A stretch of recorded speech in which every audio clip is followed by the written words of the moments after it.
Hi, I'm Alan from the Spook of the 13th Lock and the Ballroom of Romance.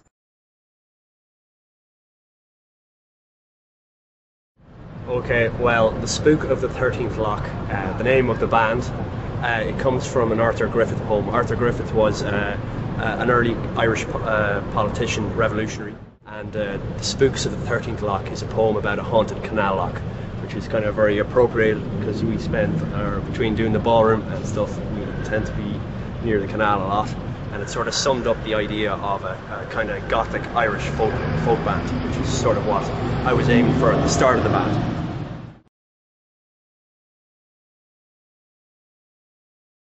Well, the Spook of the 13th Lock is kind of a fusion, I suppose, of a lot of different influences. When I started the band, I was looking to find a sort of vehicle for my interest in Irish folk music, in Irish traditional music, and a lot of Irish folk and trad is based on a single note. You know, there's very few key changes, there's very few chords, it's usually the one note.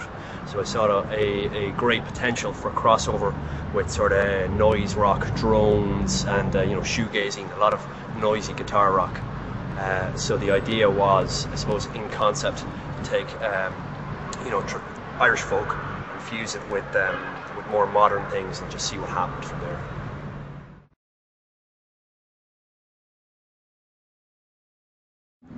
Well, we've been very lucky to get the opportunity to tour Japan.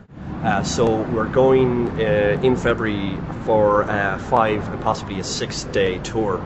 Now, it's not probably a very commercial venture, as you know, it's a long way to travel, but we're getting a great opportunity to play with lots of really cool Japanese bands such as Zed and Light, and we're going to see a lot of the country. We're traveling around from Osaka, Nagoya, Tokyo, all over the place. So it's very hard to know what to expect. I know there is sort of an audience for Irish folk. There seems to be an audience in Japan for every variety of music, which is kind of cool.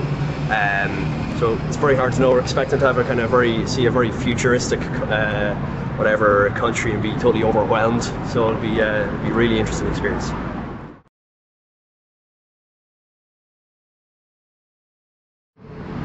Well, I think being in a band or being a solo artist, it's pretty much the same deal. Now, Dublin might be very much associated with, you know, the likes of your Paddy Casey's and Damien Rice's and so forth, but there's probably as many, you know, bands with record deals as there are in Dublin as there are singer-songwriters, and I think the same problems face them, you know, as would you know, a band. You know, it's the same situation.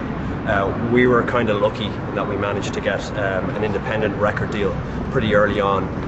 Patrick Nesbitt, a mate who's been running a label, Transduction, for a number of years, developed an interest in the band kind of early on. We met through the Ballroom of Romance. I was promoting some of the bands on his label, like Light, and putting out on gigs for those, for the Light Tour and so forth.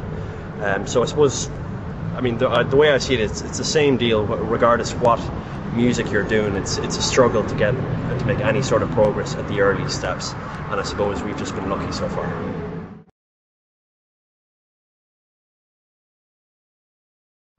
Well, the Ballroom of Romance was started by the members of my old band, Holy Ghost Fathers.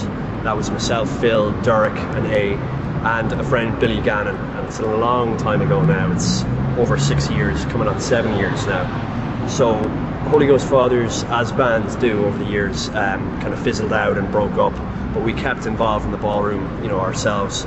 So over the years, all the guys have kind of moved on to different things or different interests, and I suppose the responsibility of running the ballroom has kind of fallen on my shoulders over the last couple of years.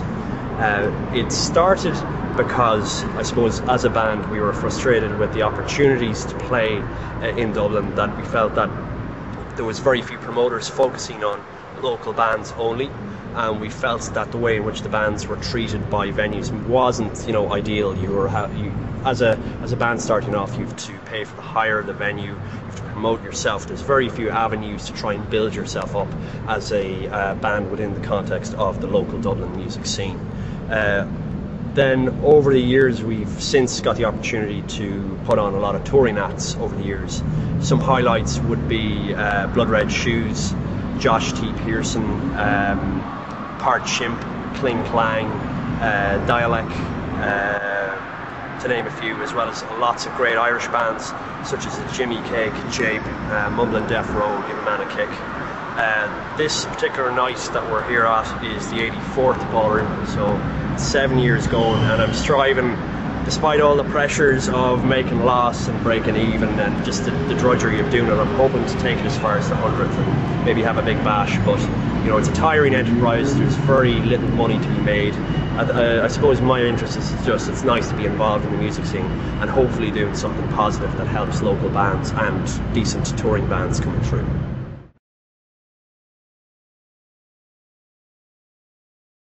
Over the last few years, changes I've seen, I suppose, is a big improvement in the quality of local recording and a much larger range of releases from local bands as recording and the CD duplication and so forth becomes cheaper. Also, I've noticed just a great divergence in the different music styles that well, maybe it's down to my awareness of these styles, but I've noticed a lot of different and disparate styles happening in Dublin simultaneously. I suppose the most overriding and whatever impression I get is that it's heartening to see people doing their own thing in a DIY ethos and just getting up off their asses and putting out their own records and putting on their own shows.